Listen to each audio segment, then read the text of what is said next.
ఈరోజు శ్రీకృష్ణ జయంతి సోమవారం. ఈ సందర్భంగా ఎలాంటి ముఖ్యమైన విధి విధానాలు పాటిస్తే సమస్త శుభాలు చేకూరతాయో నేటి శుభం లాభం అనే శీర్షికన పరిశీలిద్దాం.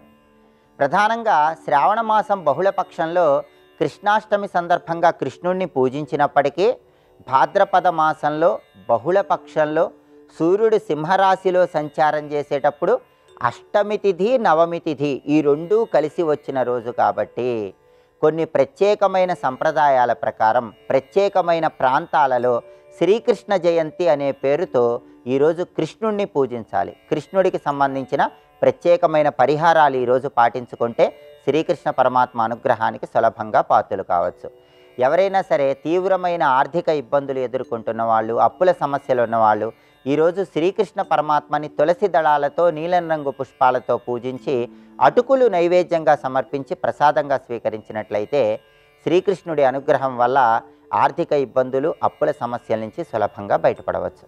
అలాగే ఈరోజు గృహంలో శ్రీకృష్ణ పరమాత్మ విగ్రహము లేదా చిత్రపటం దగ్గర కొన్ని నెమలి పించాలు ఉంచి కృష్ణుడిని పూజించండి. కృష్ణుడి పూజ పూర్తయిపోయిన తర్వాత ఆ నెమలి పించాలు ధనం దాచుకునే బీరువాలో దాచిపెట్టుకోండి. దీనివల్ల గృహంలో కుటుంబ కలహాల తీవ్రతను తగ్గింపజేసుకోవచ్చు. కుటుంబ సభ్యుల మధ్య అన్యోన్యత పెంపొందింపజేసుకోవచ్చు.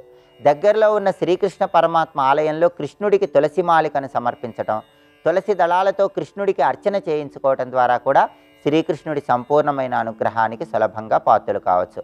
కొన్ని ప్రత్యేకమైన ప్రాంతాలలో, ప్రత్యేకమైన ప్రదేశాలలో సంప్రదాయాలను అనుసరించి శ్రీకృష్ణ జయంతి నిర్వహించుకునే రోజు కాబట్టి కృష్ణుడికి సంబంధించిన ఈ విధి విధానాలు పాటిస్తే సమస్త శుభాలు చేకూరతాయి.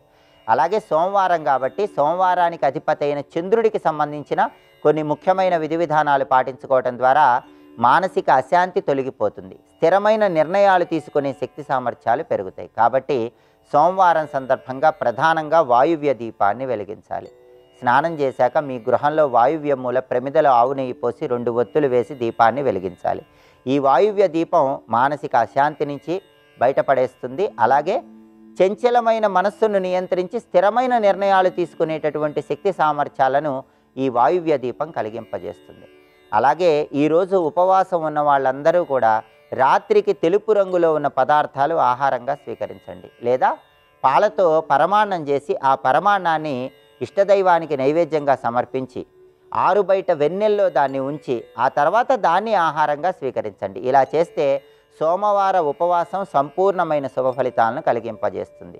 శ్రీ మహాలక్ష్మీదేవిని ఈరోజు తెల్లటి పుష్పాలతో పూజించటం, పరమశివుడికి ఆవు పాలతో ఆవు పెరుగుతో అభిషేకం చేయటం, పరమశివుడిని తెల్లటి పుష్పాలతో పూజించడం ద్వారా కూడా జాతకంలో ఉన్నటువంటి చంద్రదోషాలు తొలగిపోతాయి. రాశిపరంగా కూడా చంద్రబలం పెరుగుతుంది. ప్రధానంగా ఎవరికైనా జాతకంలో అష్టమ చంద్రదోషం ఉన్నట్లయితే మానసిక చంచలత్వం ఎక్కువ ఉంటుంది. స్థిరమైన నిర్ణయాలు తీసుకోలేరు.